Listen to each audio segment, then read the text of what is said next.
Hello everyone, আসসালামু আলাইকুম। Welcome back to my channel. Welcome করছি আমার নতুন একটা ভিডিওতে। তো আজকে আবার চলে আসলাম একটা উপকারী পাতা নিয়ে, একটা উপকারী স্বাস্থ্যকর খাবার নিয়ে। তো এই পাতাটা অনেকেই চিনে থাকেন, আবার অনেকে চিনেন না। যারা চিনে না তারা আজকে দেখে নিন।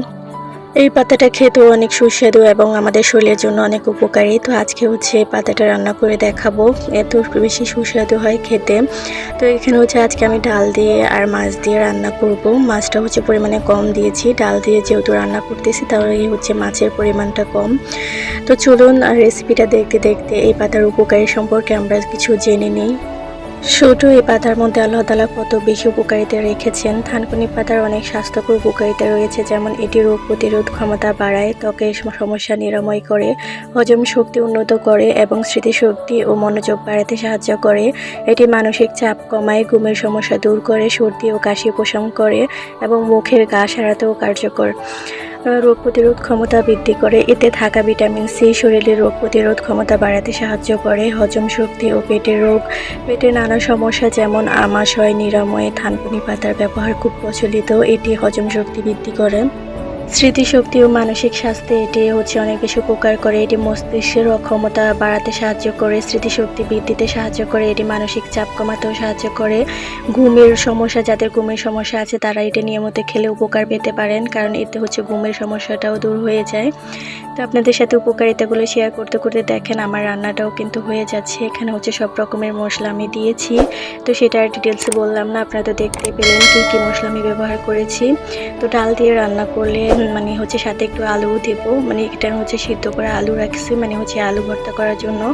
তো সেখান থেকে কিছুটা আলু আমি পাতার মধ্যে দিব। এই যে কিছুটা আলু দিয়ে দিচ্ছি। তারপর এই যে মশলাটা শুকিয়ে আসছে, ঝোলটা একদম শুকিয়ে আসছে, তখন আমি পাতাগুলোকে একদম কেটে নেব ছোট ছোট করে। এই যে কেটে নিয়েছি। তারপর এখন দিয়ে দিতেছি ডালের মধ্যে ভালো করে সিদ্ধ হওয়ার জন্য। তো প্রথমে শাকগুলো দিয়ে ঢাকনা দিবেন না, ঢাকনা দিলে শাকের যে একটা গন্ধ থাকে ওটা থেকে যাবে। ঢাকনা দিয়ে ঢাকনা না দিয়ে আপনি শাকটাকে ভালো করে কষিয়ে নেবেন, তাহলে খেতে অনেকটা ভালো লাগবে। প্রকৃতির মাঝে আল্লাহ তাআলা আমাদের জন্য মহা ঔষধ রেখেছেন, আমরা চিনি না বিদায় এটার ব্যবহার করতে পারি না। এদিকে আমি ডাল রান্না করতেছি, ডাল রান্না করব, আলু ভর্তা করব, আর এই যে শাকটা রান্না করেছি, মাছ ভাজি করেছি, সাথে ডিম ভাজি ছিল। আর আমার এই জানালার ধারে রোদ আসে, দেখেন রোদের জন্য ভিডিওটা এমন সুন্দর লাগতেছে না, কেমন জানি দেখা যাচ্ছে।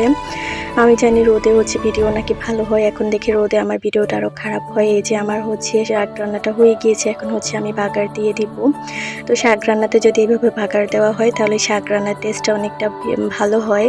তো এই যে আমি পেঁয়াজ রসুন আর শুকনো মরিচ দিয়ে এটাকে ভাজা ভাজা করে নিচ্ছি। এরপর যে আমি শাকগুলো দিয়ে দিচ্ছি। শাকগুলো দিয়ে 5 মিনিটের মতো এখানে নেড়ে ছেড়ে একটু জাল করব, এরপর নামিয়ে ফেলবো। তো এই শাকটা যেমন খেতে সুস্বাদু, তেমন আমাদের শরীরের জন্য অনেক বেশি উপকারী। তো এই উপকারী পাতা সম্পর্কে আপনাদের সাথে অনেক কিছু শেয়ার করলাম। তো আমার ভিডিওটা কেমন লেগেছে অবশ্যই জানাবেন, আর যদি ভালো লেগে থাকে প্লিজ আমার চ্যানেলের সাথেই থাকবেন। তো নতুন বন্ধুরা যারা আমার ভিডিওটা আজকে প্রথম দেখতেছো তাদেরকে বলতেছি, যদি ভিডিওটা বিন্দুমাত্র ভালো লেগে থাকে তো লাইক দিয়ে চ্যানেলটা সাবস্ক্রাইব করে দিবে এবং পাশে থাকা বেল বাটনটা অন করে দিবে, যাতে নতুন নতুন ভিডিও আপলোড করলে তোমরা নোটিফিকেশান পেয়ে যাও।